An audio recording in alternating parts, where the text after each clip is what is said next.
नमस्कार किसान भाइयों, आप सभी का स्वागत है हमारे एक नए वीडियो में, जिसमें हम आपको बरबट्टी की खेती की जानकारी देंगे। बरसात में बरबट्टी की खेती कैसे करें, इसका प्लांटिंग कब करें, इस सब की जानकारी हम स्टेप बाय स्टेप इस वीडियो में देंगे। तो सबसे पहले मई के महीने में हमको अच्छे से प्लाऊ में गहरी जुताई करके कम से कम 1 माह के लिए खाली प्लाट को छोड़ देना है। 1 माह के बाद जब जो हमारी मिट्टी है वो अच्छे से सूख जाएगी,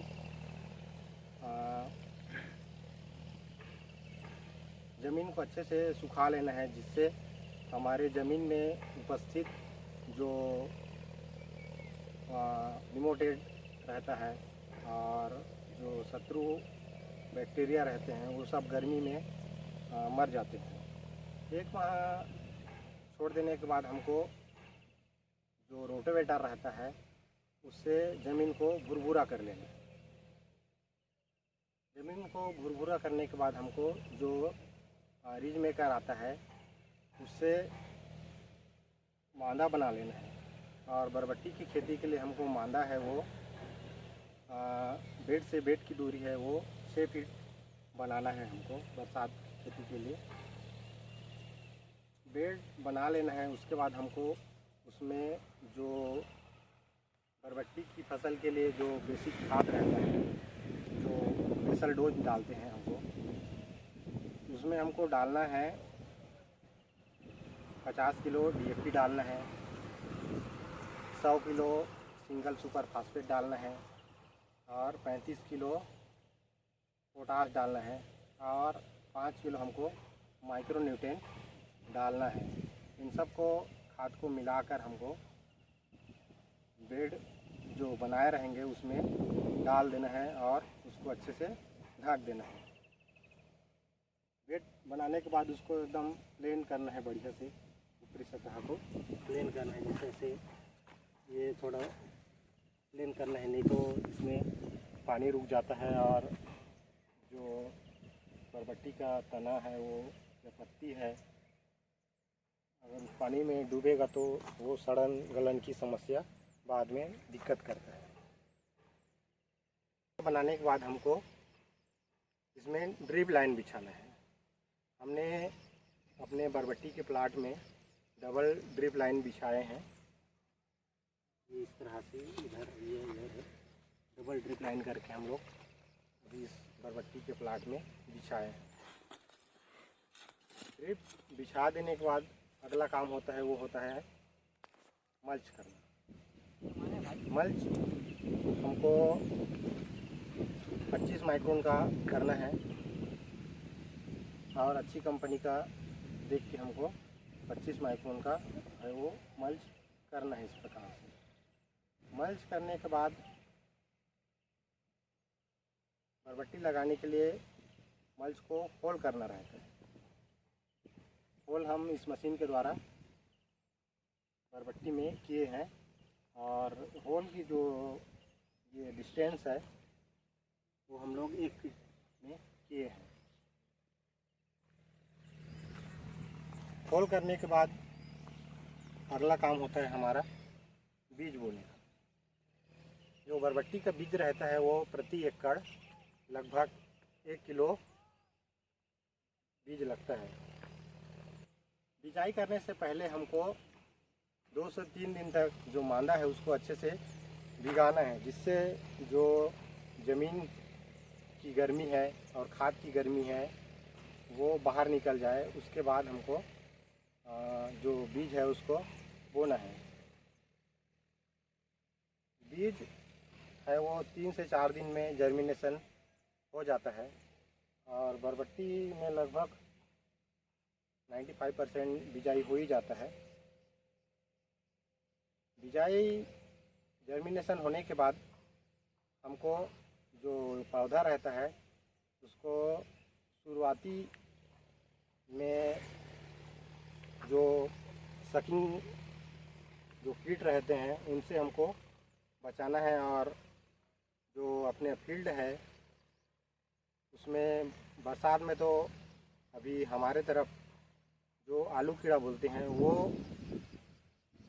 शुरुआती जब पौधा रहता है तो उसको काट देता है। तो उसको उसके लिए हम लोग जो जो होल रहता है बरबट्टी जो लगाए हैं उसके ये थोड़ा अंदर हम लोग जो इसके अंदर आलू कीड़ा को मारने के लिए हम लोग जो चोकर लेते हैं और उसमें लार्विन दवाई होता है उसको लेते हैं और उसको गुड़ के पानी में अच्छे से मिलाकर लड्डू जैसा बना के ये मल्च के नीचे रख देते हैं, जिससे जो वो कीड़ा रहता है वो बरबट्टी के हमारे पौधे को नहीं खाता और उसको खाता है और वहीं मर जाता है।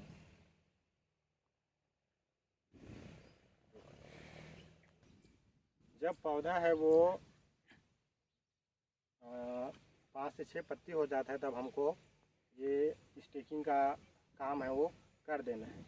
ये इसमें हम लोग स्टेकिंग टेलिंग विधि से किया हुआ है और उसके लिए हमको खूंटे और ये रस्सी, सफ़ेद धागा और ये प्लास्टिक रस्सी की आवश्यकता पड़ती है। ये इस तरह से हमको जिग जैग में जाल बना लेना है जिससे जो बरबट्टी का नार होता है वो इस तरह से फंसता है। इसमें हमने एच स्टेकिंग किया हुआ है जिससे ये देख पा रहे हो जो टमाटर में हम लोग स्टेकिंग करते हैं इस बार वैसी स्टेकिंग किए हैं। ये खुट्टे और ये खुट्टे की जो दूरी है हमको 1.5 फीट का लगभग रखे हैं और ये खुट्टा है और ये इसकी दूरी हम लोग लगभग 8 से 9 फीट रखे हैं। स्टेकिंग करने के बाद हमको जो अगला पौधे की देखभाल के लिए जो अगला कार्य होता है वो होता है फर्टिगेशन का। बरबट्टी एक नार वाली फसल है तो उसमें हमको नाइट्रोजन युक्त खाद ज़्यादा नहीं देना है। जितना पौधा भगता है हमारा उत्पादन उतना कम आता है। तो जब पौधा की शुरुआती अवस्था में 1 सप्ताह ही हमको जो नाइट्रोजन युक्त खाद है 19-19 उसको लगभग 1 सप्ताह ही देना है। जब बरबट्टी का जो जड़ रहता है वो फैल जाता है थोड़ा और उसकी जड़ जो बेसल डाले हैं वहाँ तक पहुँच जाता है उसके बाद हमको खाद देना ही नहीं है। वो पौधा खुद ब खुद जो बेसल लिए रहते हैं बेसल डाले रहते हैं वहाँ से अपना भोजन बना लेते हैं। जब हमारा पौधा है वो फ्लावरिंग उसमें दिखना शुरू हो जाता है तब हमको फास्फोरस युक्त खाद को बढ़ाना है। उसके लिए हमको फ्लावरिंग अवस्था में पौधे को फूल बूस्ट करने के लिए फास्फोरस की अधिक आवश्यकता होती है। तो उसके लिए हमको 05234 है उस खाद को प्रति एकड़ 1 किलो चलाना है। और पौधे को और जो तत्व होता है वो है कैल्शियम। तो उसके लिए हमको कैल्शियम नाइट्रेट का उपयोग करना है और बोरान का उपयोग करना है। ये हमको प्रति सप्ताह 5 किलो जो कैल्शियम नाइट्रेट होता है उसको चलाना है और 100 ग्राम जो बोरान है उसको सप्ताह में एक बार उसको चलाना है, जिससे फूलों की संख्या है वो अच्छे से बढ़ता है। जब ये बरबट्टी जो पौधा है वो हार्वेस्टिंग के समय होता है तो उसमें हमको जो पोटास की मात्रा है उसको भरपूर देना है। तो पोटास के लिए हमको जो 0050 है, 13045 है इन खादों का उपयोग हार्वेस्ट के समय बरबट्टी में करना है। अभी जो हमारा पौधा देख रहे हैं वो हार्वेस्टिंग चल रहा है। इसमें लगातार प्रतिदिन इसमें हार्वेस्टिंग हम लोग कर रहे हैं और प्रतिदिन इसमें हम लोग जो पोटास है 0050 है, 13045 है, उनको चला रहे हैं इसमें। और सप्ताह में एक बार इसमें 4 किलो से 5 किलो कैल्शियम नाइट्रेट है, 100 ग्राम जो बोरान है उसको हम लोग लगातार इसमें चला रहे हैं। अगर फल की क्वालिटी में अगर हमारा फल कुछ इस प्रकार से दिखे तो ये कैल्शियम की कमी के लक्षण है। कैल्शियम जिंक इसकी कमी का लक्षण है। तो इसके लिए हमको जो चिलेटेड कैल्शियम होता है उसका स्प्रे 1 ग्राम प्रति लीटर करना है इसमें। और समस्या होता है बरबट्टी में। अब बात करते हैं बरबट्टी में बीमारियों की समस्याओं के बारे में। बरबट्टी के जो पौधा होता है उसमें रस्ट जो बीमारी है वो सबसे अधिक होता है। ये रस्ट मैं आपको दिखाता हूँ। रस्ट पत्ती में हल्के भुरभुरे दाने जैसा होता है, ये देख पा रहे हैं। ये हल्के से ये होता है, रस्ट होता है। इसको रस्ट की रोकथाम के लिए हमको जो फंगीसाइड है उसमें हमको टेबुकनोजोल है, पिरपिक्नोजोल है, एज़ाक्सोस्ट्रोबिन है, इन जो फंगीसाइड है उनका उपयोग हमको रस्ट से बचाव के लिए करना है। बरबट्टी में है वो एक और बीमारी है पाउडरी। पाउडरी पत्तियों में इस प्रकार से सफ़ेद सफ़ेद दिखाई देते हैं।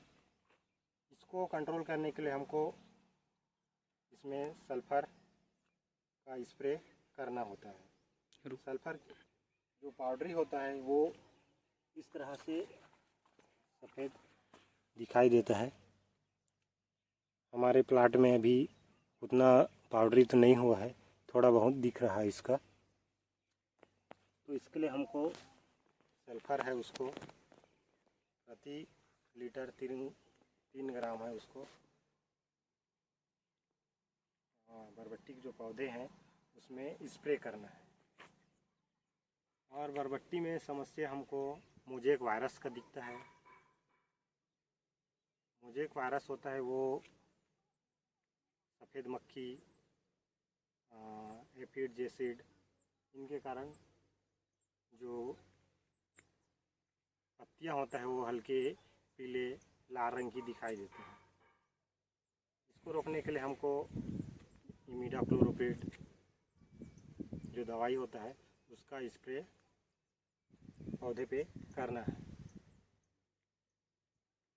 और बीमारी आता है इसमें वाइट फ्लाई का, उसके लिए भी हमको थाइमेथाक्सम है और इमिडाक्लोप्रिड है, इन दवाइयों का छिड़काव। बरबट्टी में जो फल छेदक है, इल्ली है, उनको रोकने के लिए हमको इंडोक्सा है, इमामेक्टिन है, नीम ऑयल है, इन कीटनाशकों का उपयोग करके जो इल्ली रहते हैं उनको जल्द ही ख़त्म कर देना है। और बरबट्टी के पत्तियों में ये एक और बीमारी होता है वो लीफ माइनर होता है। लीफ माइनर पत्तियों में इस तरह से सफ़ेद सफ़ेद धारियों जैसे दिखाई देता है। उसके कंट्रोल के लिए हमको लीफ माइनर कंट्रोल के लिए हमको आबासीन नीम ऑयल है उसका उपयोग करना है। बरबट्टी के हार्वेस्टिंग के समय हमको विशेष ध्यान देना है कि इसमें पोषक तत्व की कमी होने नहीं देना है। लगातार पोषक तत्व जो पोटास है, फास्फोरस है और थोड़ा बहुत नाइट्रोजन है,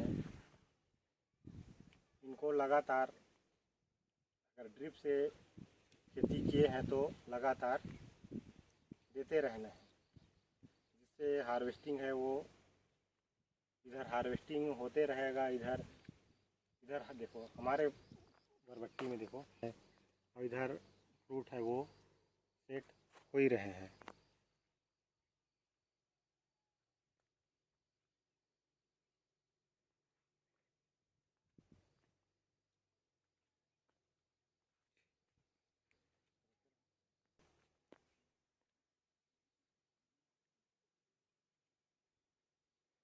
अगर आप बरबट्टी की खेती करते हैं और किसी प्रकार की समस्या होती है तो कमेंट में ज़रूर पूछ सकते हैं।